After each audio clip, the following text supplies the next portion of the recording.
first of all, if you carry any kind of a weapon, or second of all, if you're the type of person that thinks I have the mentality to defend myself, you need to also have the mentality and the plan for what happens after. So important, and so many people don't have it. There's nobody out there teaching this, okay? So you guys really need to understand this. So important, so important. So many people are out there telling you, exercise your Second Amendment, carry a gun, carry a knife, do this, do that. But they're not telling you what actually happens if you actually have to exercise your Second Amendment. If you actually have to defend yourself in a situation.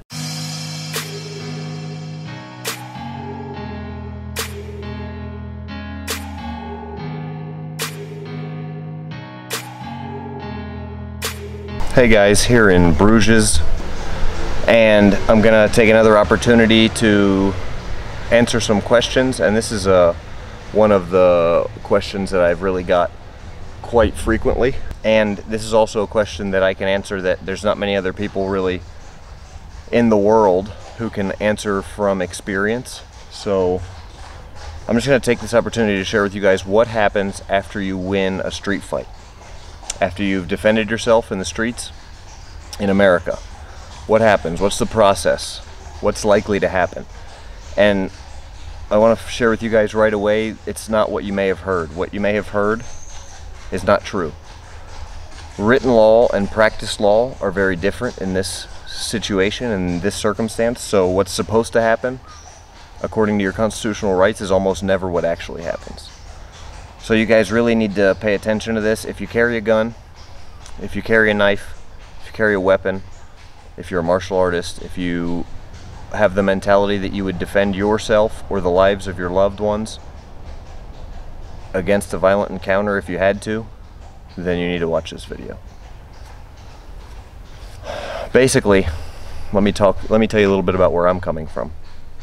I've been arrested multiple times for defending myself and found innocent later on, but had to deal with lifelong problems, recurring problems, permanent damage to my life, and even that of my loved ones, because I chose to save my life as opposed to allowing myself to being killed in various assassination attempts. I've been arrested twice directly after assassination attempts on my life, and then one time I shot a man who was trying to kill me, actually with his own gun, and was arrested for that and became a convicted felon for the rest of my life because I didn't know the system, because I didn't have somebody to tell me the things that I'm telling you now. So after that again, I was put in jail, and the guy that I shot was in a gang, and some of the other people in his gang tried to take me out when I was in prison, in jail, in Port Manatee, and had to defend myself again in that situation, and again was arrested again. Charges were later dropped because it was just so obvious that it was self-defense. Another time I was in a bar fight, and a bunch of Marines, military guys, I don't remember actually what they were, a bunch of military guys were out looking for a fight and chose that time and location, and myself and two of my friends from, we were all in this was in Sarasota, Florida at the time, Siesta Key. If you guys are familiar with the area, it's a little key off the coast of Florida. I was home on spring break from college at that time, playing football at the University of North Alabama. And actually it was winter break. It was December, so it would have been Christmas break. Home on Christmas break from college. I'll give a brief rundown of what occurred in that particular situation. I was out with some friends. It was the night before Christmas, which is a big night at the beach club on Siesta Key. They do this naughty Santa outfit thing, and a bunch of girls dress up in like basically bikinis and with a Santa hat on. They do like $1,000 giveaway or something. I don't remember how much it was, but so it gets packed. It's packed out. I was there with two of my friends from House of Pain, Sensei Mike Hollaball's kickboxing gym, world famous fighters, and so three of us were out, highly skilled martial artists, and happened to just be drinking, having a good time, and as I recall, a friend of mine was walking through the crowd, and I wasn't directly next to him. We all went to get drinks. He got his drink first, walked off. So when I had got up there and arrived to where my friend was standing at in the club, he was kind of, I guess, arguing with a guy that was standing there, and apparently he had stepped on the other guy's shoe, and they were going back and forth. Nothing violent, just kind of like, you stepped on my shoe, screw you, da da da da. And when I arrived, I was like, hey man, look, it's crowded in here, let's just go about our business. And then he started, arguing with me, and it was a real small guy, so I was like, what's really going on here? Does he have little man syndrome or something? And I was like, man, just chill. And then he's getting louder and louder and more aggravated, and he keeps looking around. I'm like, okay, what is this guy looking for? So I'm thinking, okay, he's probably got a friend or two here with him, or somebody to have his back, and he's waiting for them to get over here so he can start a fight. That's exactly what happened. He yells, I remember to this day exactly what he yelled. It was ridiculous. He yells, you want to get tough? And then he telegraphs this headbutt way back here like this. And so, of course, I'm standing there, see the headbutt coming, and I just, right here to the side of his face, just move him to the side. He uses his momentum and almost falls to the floor. Well, as he's going down, my other buddy, the third guy from my kickboxing gym, is a cross-trains BJJ big time. He loves ground fighting. So, of course, he takes himself out of the fight, which I make fun of him about this still to this day. But he just takes the guy, spins him, puts him in a headlock, and just falls to the ground with him, takes him out of the fight, full rear naked choke. So those two are out of the fight. As they're going down, I get punched right here in the side of the head, pretty hard, like actually back behind the ear.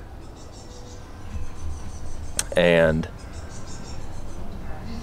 that's when I figured out the reason this guy was looking around is because he was waiting for all of his buddies to get there.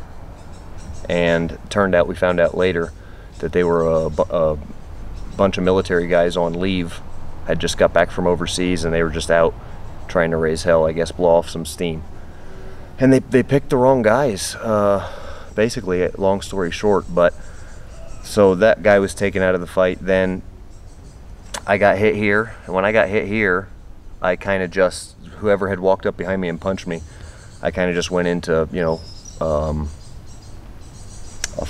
fighting, defending myself mode.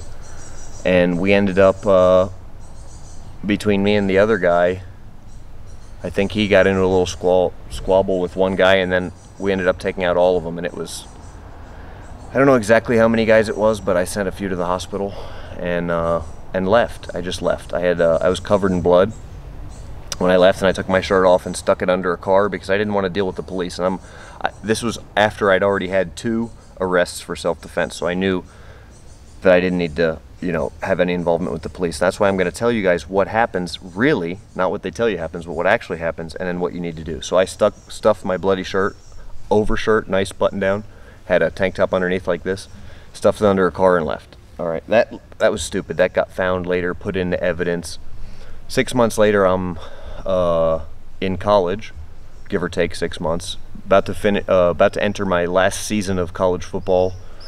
It's great. I'm going to be, I finally earned my starting position on the team, really doing well. Football's going great. I got a phone call from one of my lawyers, and he says, hey man, you need to come back to Florida and turn yourself in. There's a warrant out for you. So ended my college football career. Almost ended my college career, but I was able to go back after this and finish my degree. But I went back, turned myself in, went to jail, booked into jail, bailed out, and then they ended up dropping the charges after they ruined my college football career. But obviously you can't play college football if you're being arrested and you're already a convicted felon with the worst record in the NCAA to begin with. Before that, I was already. So I couldn't play football anymore after that, but was found innocent, or presented the evidence that I was innocent, and then they dropped the charges. So That was the third time I've been arrested for defending myself. The second time I said was, in prison, jail. I already told you about that. So here's what actually happens. And now you know why I know 100% more than anybody in the world can tell you what happens, because I've been there 3 times. So you have to defend yourself, okay? Let's say whatever the situation is, you shoot somebody, stab somebody, beat somebody up, you win a street fight. You have to defend yourself. Real world, bar, whatever. You have to defend yourself. I've had to do it many times. I've been in over 500 plus street fight altercation type things, working different security all around the world, bars, clubs, events, everything you can imagine.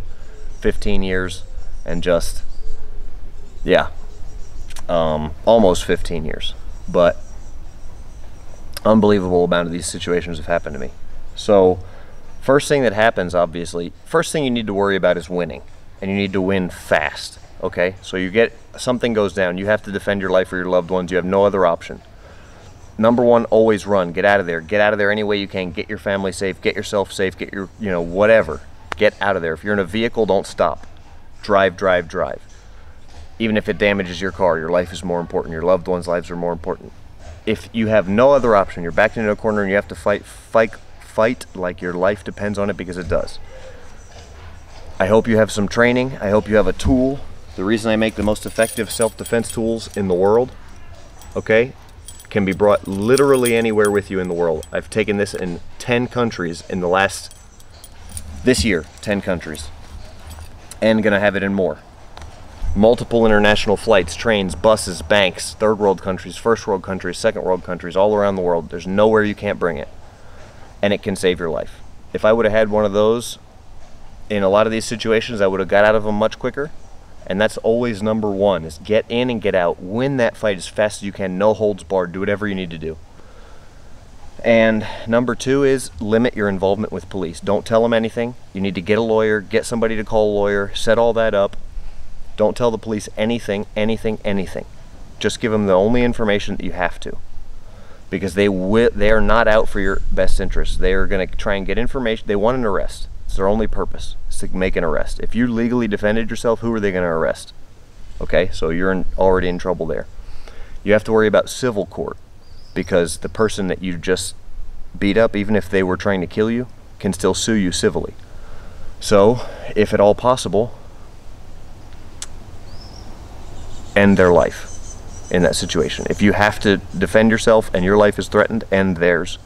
That way you don't ruin the rest of yours. Limit your involvement with police as much as possible. Have a lawyer, okay? All of these are super important. That's the chain of events. And what's going to happen is you're going to have to basically have an explanation for everything. And you need to make sure that your wits are about you and that you're able to do that. You should probably do your own cataloging of evidence, take pictures. If there's any witnesses there, film them, film their testimonies, send it to people on WhatsApp or a third-party, email or something. Send it out before the police arrive. Get all your dot your I's and cross your T's. Get everything squared away as fast as you can.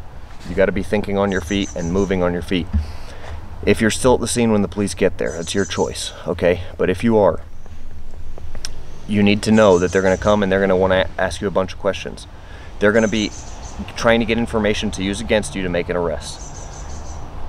If you give them information, they're going to use it against you. If you don't, they're going to arrest you, okay? Most likely. You need to be prepared to be arrested, okay?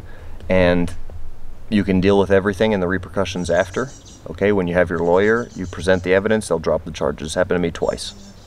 So you have to be prepared for that situation, like I told you, and you need to consider all of this up front and ahead of time, because it's something you don't really want to go into blindly. If you're the type of person that thinks, first of all, if you carry any kind of a weapon, or second of all, if you're the type of person that thinks, I have the mentality to defend myself, you need to also have the mentality and the plan for what happens after. It's so important, and so many people don't have it. There's nobody out there teaching this, okay? So you guys really, really, really need to understand this. So important, so important. So many people are out there telling you, you know, exercise your Second Amendment, carry a gun, carry a knife, do this, do that. But they're not telling you what actually happens if you actually have to exercise your Second Amendment. You know, if you actually have to defend yourself in a situation, you're probably going to go to jail. You may even have to stand in front of a jury. So do you have the right to carry that? Are you in a place where you can carry it? Are you supposed to carry that? If they can turn it around against you any way, they will. You guys need to be fully aware of this. You need to have the limited amount of weapon and firepower that you can have that you need. If you have 5 guns on you, even if it's 100% legal in the United States, they're going to use that against you. You're going to be in a jury trial. Okay, the jury decides whether you're innocent or guilty, not whether you're broke the law or not. And they're going to tell that jury, this guy had 5 guns on him. He was obviously out looking for a fight. And that jury's going to be very likely to say, yeah, you know what? You shouldn't have had 5 guns on him. He's going to prison. Guys, don't just go out there all willy-nilly thinking you're exercising your rights. You're going to end up in jail. The U.S. Constitution is not in force in our country any longer. The United States is not what it was meant to be. You guys need to be aware of what's going on, okay? If you take anything, take this from me. Don't hate on other people. Don't judge other people. Don't be so quick to think, you know, this guy's that, or the other. And be prepared. Be able to think outside the box. Don't be a follower, guys. Don't be a sheep. And don't just, you know, go out, like I said, don't go out all willy-nilly and trying to be a Rambo, because it can ruin your life, okay? Thinkers, that's what I'm trying to create here. Thinkers, people who are intelligent, and you know, I'm doing my part to make the world a better place. And guys, if you got any questions, let me know. Comment your questions below. I'll help you out any way I can. Really appreciate your support. If you know somebody who carries a gun or a knife or wants to or is thinking about it, please share this video with them. Thank you, and Bone out.